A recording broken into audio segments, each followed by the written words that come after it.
વિદ્યાર્થી મિત્રો, આજે મેં ચિઠ્ઠી બનાવી છે. એમાં કવિઓ અને લેખકો વિશે લખેલા છે નામ એના, બરાબર છે. તો તમારામાંથી એક વિદ્યાર્થીએ ઊભા થઈ અને ચિઠ્ઠી ઉપાડવાની છે. જેને જે નામ આવે એના વિશે એને થોડું બોલવાનું છે, બરાબર છે. તો ચાલો આપણે સ્ટાર્ટ કરીએ. જય શ્રી.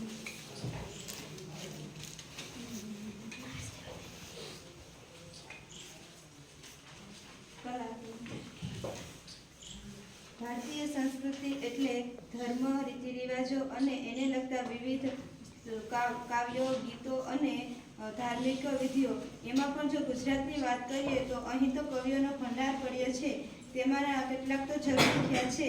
આવા એક વિશ્વવિખ્યાત કવિની યાદમાં શ્રેષ્ઠ કવિઓને દર વર્ષે એવોર્ડ આપવામાં આવે છે. એવા કવિ એટલે શ્રી કવિ કાલિદાસ. એમનો જન્મ અમરેલી જિલ્લાના લાઠીના રાજવી પરિવારમાં 26 જાન્યુઆરી 1874ના રોજ થયો હતો. તેમનું મૂળ નામ સુરસિંહજી તપસિંહજી ગોહિલ હતું.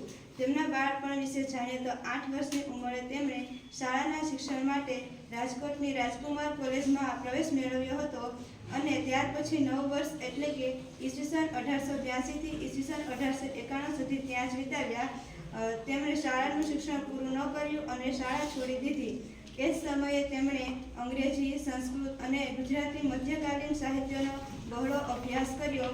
તેમનું મૃત્યુ 9 જૂન 1900ના રોજ થયું હતું.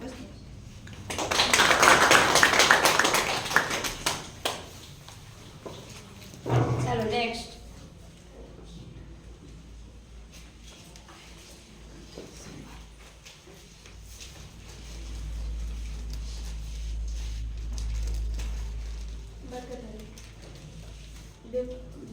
બરકત અલીનું બીજું નામ બેફામ છે.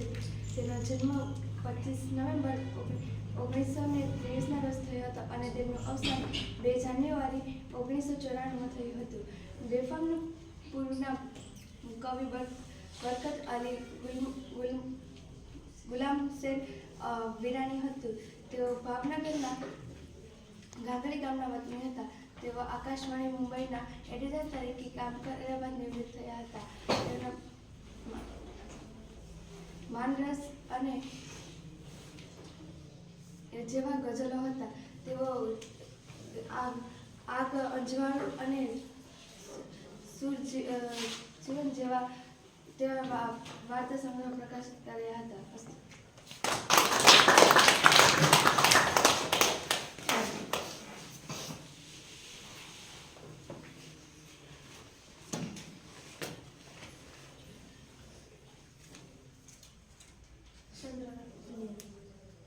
ચંદ્રનાથ પંડ્યાનો જન્મ વલસાડ જિલ્લાના ધરમપુર ગામમાં થયો હતો.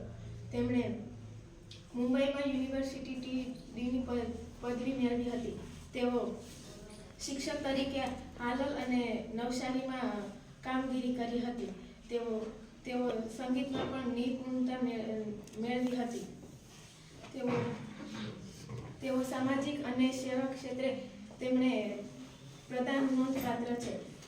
તેઓ બા ભીખુ ભાગ 1-2 સુદામે દીઠી 12 માંથી યુરોપનો પ્રવાસ, ઘડીક સંઘ શ્યામનો રંગ આફ્રિકાનો પ્રવાસ, વસાહતીઓનું વતન અમેરિકાનો પ્રવાસ નોંધપાત્ર પુસ્તકો છે. સાહિત્યક, પત્રકાર તત્વમાં તેમણે યોગદાન આપ્યું છે. અસ્તુ.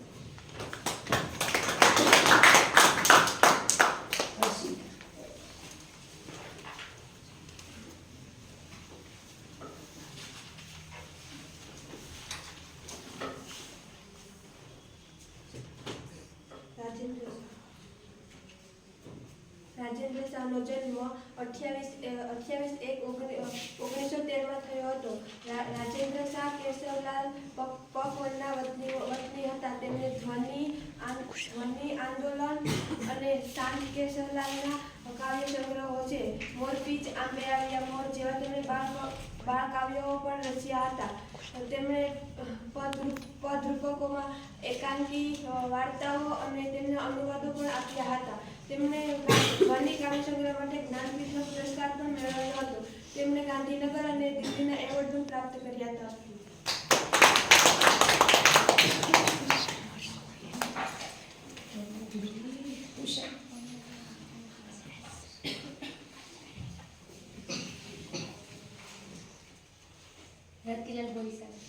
રતિલાલ બોરીસાગરનો જન્મ સૌરાષ્ટ્ર શાળ બુર્લામાં થયો હતો. તેઓ વર્ષો સુધી અધ્યાપક હતા. ત્યારબાદ ગુજરાત રાજ્યના શાળા પાઠ્યપુસ્તકમાં તેઓ નાયબ નિયામક તરીકે ફરજ બજાવતા હતા. 63 મરક 63, તિલક કરતા 63, આનંદલોક વગેરે તેમના હાસ્ય નવલકથાઓ છે. બાલ વંદના તેમનો બાળ સાહિત્ય છે. ગુજરાતના સાહિત્યકાર ગાંધીનગર, મારવાડી વગેરે દ્વારા તેમને એવોર્ડ પ્રાપ્ત કર્યા છે.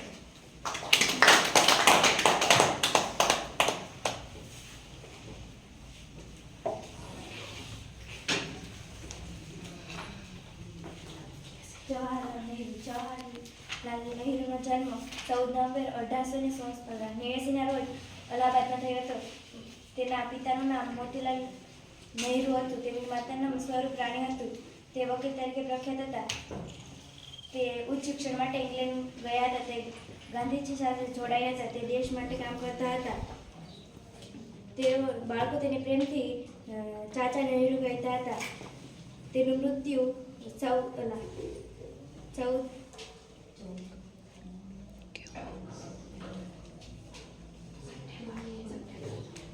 તેનું મૃત્યુ 27 સપ્ટેમ્બર 27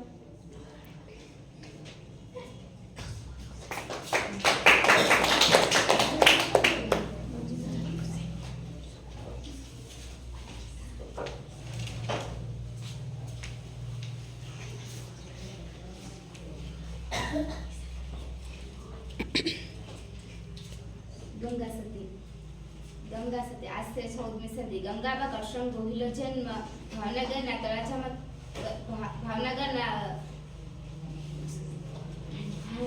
રાજપરામાં થયો હતો. તેમણે સમાધિ લેતા પહેલા તેમના શિષ્ય પાનબાઈને 52 દિવસ સુધી એક પ્રશ્ન સંભળાવી હતી, જે આજે ભજન રૂપે પ્રસિદ્ધ છે. વીજળીને ચમકારે, મેરુ રે ડગે, સિલવંતી સાધુને ભક્તિ તો કરીએ. આ બધા ગંગા સતીના જાણીતા પદો છે.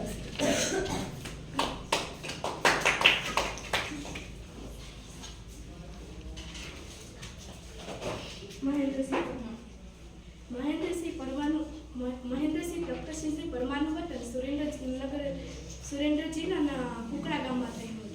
તેઓ ભાવનગર યુનિવર્સિટીના અધ્યક્ષ હતા. તેઓ પોતાની કામગીરી ખૂબ જ સારી રીતે નિભાવી હતી. તેઓ વાર્તાકાર, વિવેચક વગેરે નામથી ઓળખાય છે.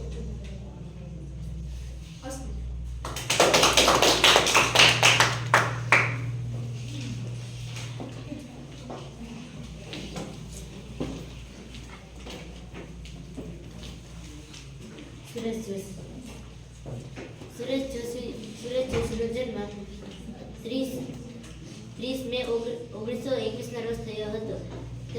તેઓ સયાજીરાવ ગાયકવાડ યુનિવર્સિટીમાં તેઓ અધ્યાપક હતા. તેનું જીવન અંત સુધી તેમણે વડોદરામાં જ વિતાવ્યું હતું. ગૃહપ્રવેશ તેમનો પ્રચલિત વાર્તા સંગ્રહ છે. મરણપત અને છિન્નપત્ર તેના પ્રચલિત નવલકથાઓ છે. તેમને રણજીતરામ સુવર્ણચંદ્રક એનાયત થયો હતો, એવોર્ડ મળ્યો હતો. તેને ગુજરાતમાં દિલ્હી અને ગાંધીનગરમાં તે એવોર્ડ પ્રાપ્ત થયો હતો.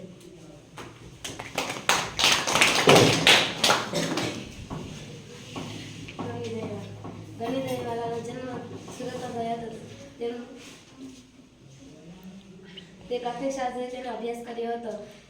તેનું મહત્વ પ્રધાન ગઝલમાં હતું. ગાતા ઝરણા ગણી દહીંવાલા માનવ હૃદયની ઝંખના ભીષણ વાસ્તવિક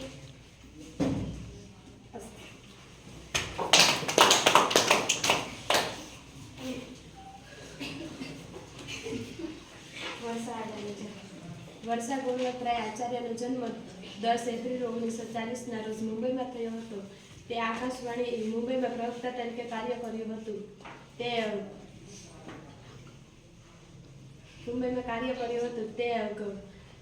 ગાંઠ છૂટિયા રંગભૂમિ સાથે પણ સંકળાયેલા હતા. ગાંઠ છૂટિયાની વેળા અનુસાર ખરી પડેલો ટહકો, રેસ પંખી, મારે પણ એક ઘર હોય, ક્રોસરોડ તેમની નોંધપાત્ર નવલકથાઓ છે. તેમને એ સાંજરે ઉંબરે, વર્ષા અડાલજની શ્રેષ્ઠ વાર્તા તેમના નોંધપાત્ર વાર્તા સંગ્રહો છે. ગુજરાતનું નાટક અને તેમનું મહત્વનું પ્રદાન છે. તે ગુજરાત સાહિત્યની અકાદમી, ગાંધીનગર અને દિલ્હીનો એવોર્ડ પ્રાપ્ત થયો છે. અસ્તુ.